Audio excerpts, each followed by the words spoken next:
What's up, YouTube? Out here again today.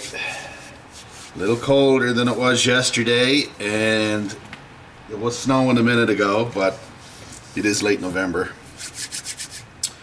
Alright, I'm proud to report that the starter shim fixed the problem, so thumbs up for that. She's quiet now, not dragging on the flex plate or the flywheel anymore.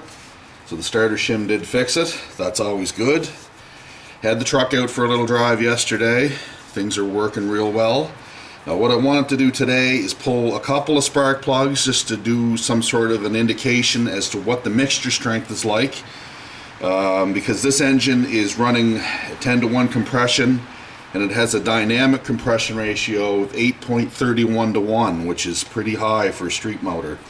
The quench on these heads is getting down there into detonation territory. Although this engine doesn't detonate, I wanted to pull the plugs and have a look just to see what the mixture strength was hinting at. Now the correct way to do this is, let's say for instance, okay, your engine, it idles awesome, and at wide open throttle it runs like a banshee, no problem. But let's just say for instance this engine doesn't do this, but mid-range you had a stumble or a hesitation or something. So what you'd want to do then is you'd want to run the car or truck or whatever it is at mid-range, okay, and then while the engine's at operating temperature, which is like, to me, is 160 to 180 degrees, run it at that range steadily when it's acting up, and then shut the ignition off while you're running at that range. That's called a plug chop. Then what you want to do is you want to pull the spark plugs out and have a look at them and see what the mixture, it'll show you what the mixture's doing at that particular range. Now I'm not going to tell you how to read spark plugs because it's an art form, it takes a lot of study, and really to do it properly you have to have some sort of magnification 10x, but I'll show you the basics of what I've seen in my engine. This plug here came out of hole cylinder number 3, okay? So I'll just see if I can show you, I don't know how well this is going to show up, but what it looks like.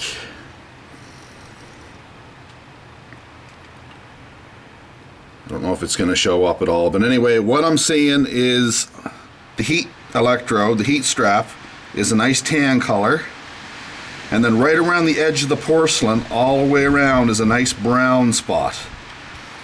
That shows me that the heat range, okay, for the plug is correct and that the jetting is reasonably good. This spot right here that goes completely around the edge of the plug is a little bit darker than I'd like. I'd like to see that a light gray color. It's more on the black side, but it's not sooty. Okay, so it's telling me that the thing is liking the heat range and that the mixture is relatively good. Now down deep inside under the porcelain here, they have a thing called a fuel ring.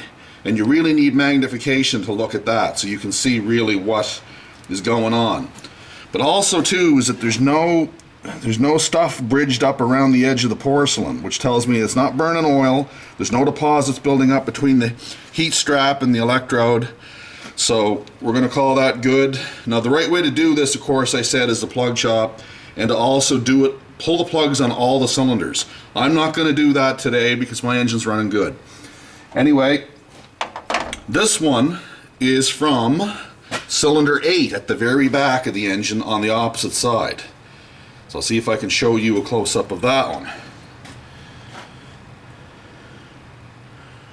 Again, I don't know how well this is going to show up.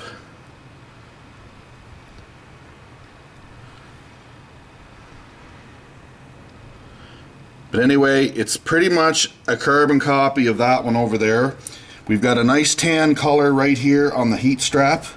We've got a nice dark tan chocolate brown color on the porcelain. And the outer top ring here, the color is all the way around, which is what we want to see. And it's a little bit black. It's not sooty though. You can't, like when you rub this, you can't have it, it won't come off on your finger. So it's a little darker. I'd like to see that a little gray. So I'd say my engine's running a tad rich at the moment, without getting the magnifying glass, which is what I'm going to do after this video. I'd say it's running a tad rich, but for a brand new engine like what I have here, that's great. That means that the thing's going to run cooler, and there's less chance of detonation happening. Now I've run this engine right up to 5,000 RPM so far, and without any detonation, and I've even bumped the timing up 3 degrees. So I'm pretty happy with it so far, but like I said, the best way to do it is to do an actual plug chop.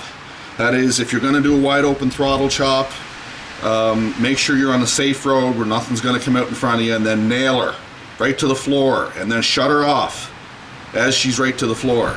Let her coast to a stop, let her cool off, pull the plugs out, have a look. Get a magnifying glass and check in there just to see what your mixture's like. If it's, you know, just go on YouTube and search how to read spark plugs. I'm not going to tell you how to do it because I'm by no means an expert, but I know enough to get me around my stuff. So anyway, I'm going to go back and sit by the wood stove. So peace out. Listen, please comment, please subscribe. I'm trying to grow this channel, so if you know anybody that might be interested in this kind of content, please send a link along. I'd appreciate it very much. Also, this is not a kid's video. Okay, my content isn't for kids. All right, so if you see puppy dogs or you see multicolored stuff in there, the content that you're seeing is the content that I'm producing, which is not kids' content. Those are non-kid puppy dogs and non-kid colors. So anyway, peace out. See you on the next one.